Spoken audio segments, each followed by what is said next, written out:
হাড়ের রুগী।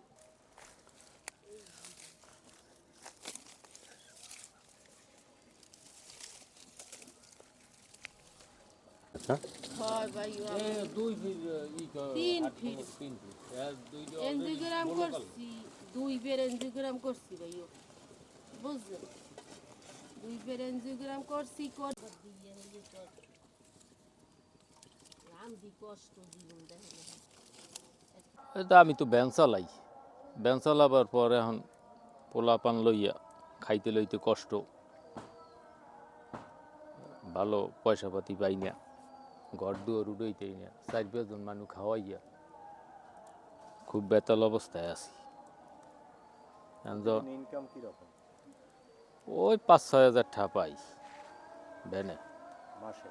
হ্যাঁ খরচ খরচ তো বেশি হয় প্রায় 15,000 টাকা হয় না মাইপা লইয়া লেখাপড়া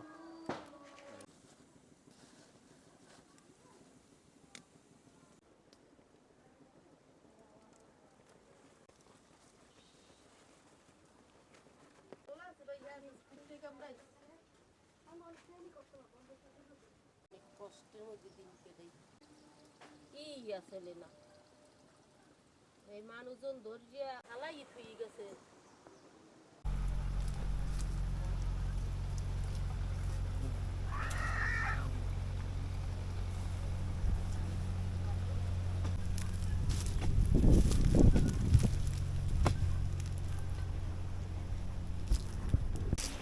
দর্শক আসসালামু আলাইকুম।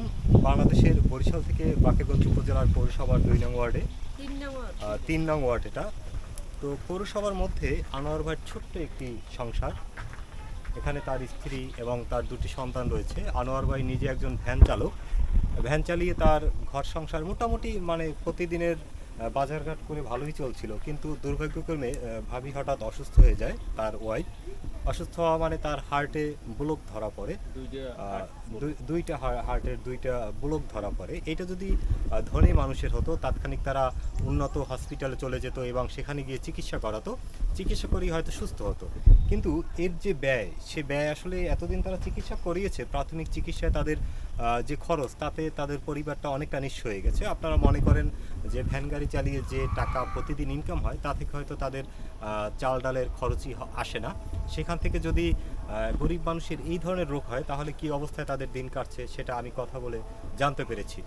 তো দেশ বিদেশ থেকে যারা এই ভিডিওটি দেখছেন, আমরা তার একটি বিকাশ নাম্বার আমি দিয়ে দেবো। যদি আপনারা পারেন এই পরিবারের জন্য সামান্য হলেও সহযোগিতা করবেন, কারণ সামান্য সহযোগিতা পেলে আপনার এই পরিবারটি হয়তো চিকিৎসা পাবে অথবা তাদের পরিবারটি একটু ভালো করে চলবে।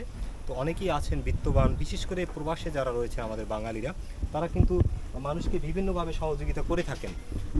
কারণ এই সহযোগিতাগুলো হচ্ছে ভাই, কিছু মানুষ আছে যারা সমাজে ভিক্ষাও করতে পারে না, হাতও পাততে পারে না, তারা কিন্তু এই কষ্টে ভোগে।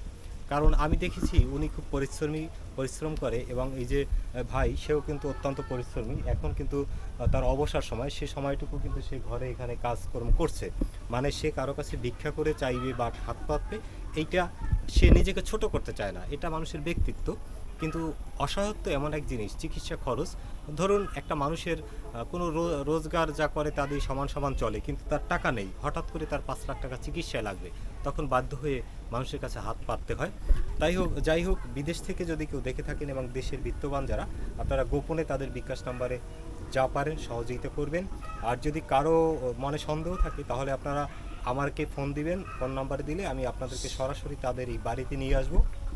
এখানে এসে দেখে শুনে এই পরিবারের সাথে কথা বলে আপনারা সহযোগিতা করতে পারবেন। সবাই ভালো থাকবেন, সুস্থ থাকবেন, আল্লাহ হাফেজ।